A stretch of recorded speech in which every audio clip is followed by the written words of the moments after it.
Hi, I'm Lisa Kastner, and I am the founder and executive editor of Running Wild and Rise Presses. And I'm here to talk to you about your writing career.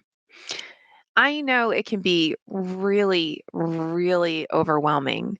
I got to tell you, I personally quit several times, and I actually had interventions. Like, no joke.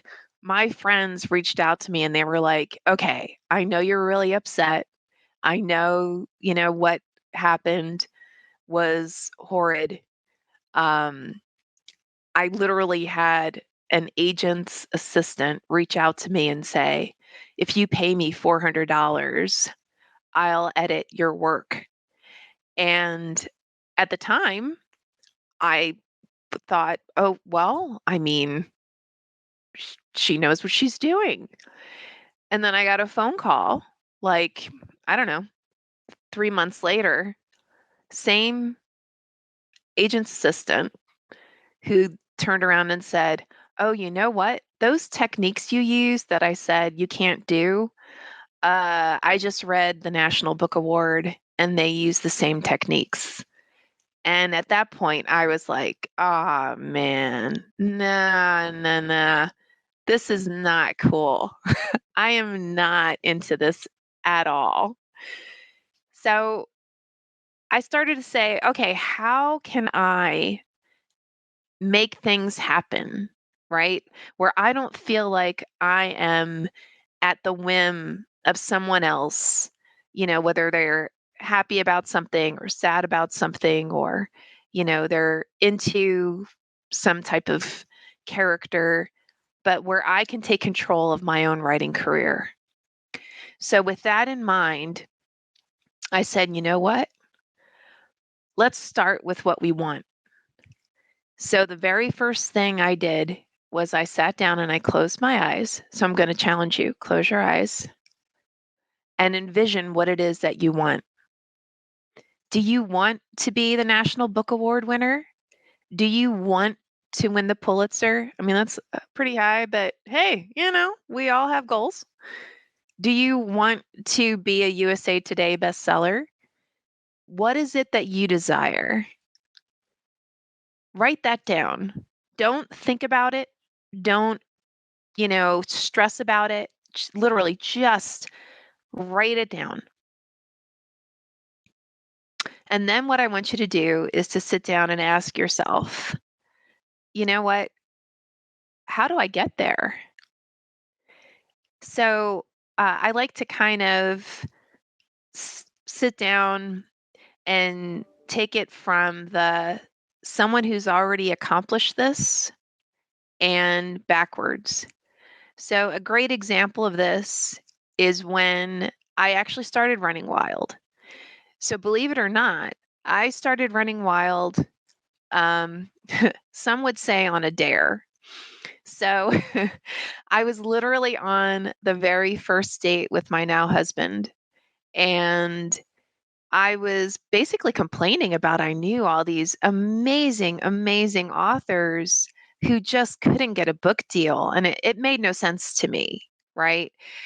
I these were people I had known in the writing community for years and years and years, and they were excellent writers. And for whatever reason, their book deals kept falling through, and it made absolutely no sense, again, to me. So, what I did is I'm complaining to my now husband, and he said, "Well, I mean, if you feel that way, then why don't you just start your own press?"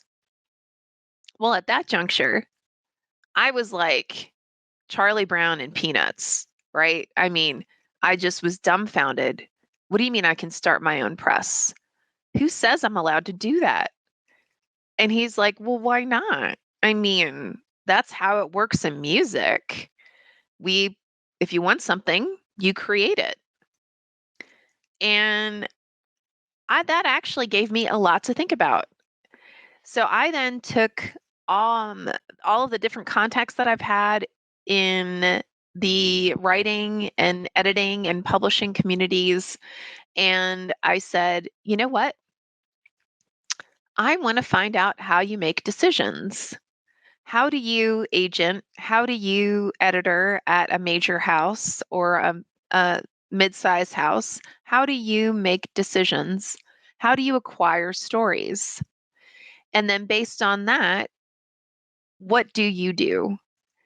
And that enabled me to lay the groundwork for Running Wild. And I got to tell you, when we first started Running Wild, it was myself and a dear, dear friend. Her name's Jade. And we decided I was the test dummy, as I should be, right? So we took a book that I had written and we published it under Running Wild. And at the time, I thought, my gosh, this is going to be huge, you know, completely groundbreaking, which of course, that's not what happened. And it's all good. But it was how I got to learn about what it means to be in the publishing industry. So I'm going to challenge you to sit down and, again, just free write all those things that you want. And then I want you to identify individuals who are they've already accomplished what you want, right? So whether it be, you want to sell 10,000 copies or you want to sell a million copies, whether it's that you want to have your book out in ebook, paperback, um, audiobook, if you want to have it made into a TV show, whatever it is, identify individuals who've already accomplished your goals and then reach out to them and just say, hey, you know what? I really admire you. You accomplished X, Y, and Z. And I'm really interested in doing the same. And I would love, love, love, love to talk to you about how you did it. You may be actually pretty surprised. Quite a few people are very, very, very happy to help others, lift them up into the same crib, I guess you could say, that they're in. So, you know, don't miss those opportunities, whether you're at a conference, whether it's online, whatever the case may be, but learn from those who've already done what you want to do. And then guess what you're going to do? You're going to do it. I know that seems simplistic and it's like, come on, Lisa, it can't be that easy. I never said it was easy. I said, whatever it is that you want to accomplish has most likely already been accomplished by another. And because of that, that means you can use the groundwork that they've already laid and you can learn from the errors that they've made. You can learn from the everything that they've done that was of benefit. And then you can carry that forward. And that's really what it means to be in a community. So join me. Come on. Make your dreams come true. Bring them forward. Lay that groundwork so that you can not only pursue your dreams, but fulfill your dreams and help others' dreams become a reality.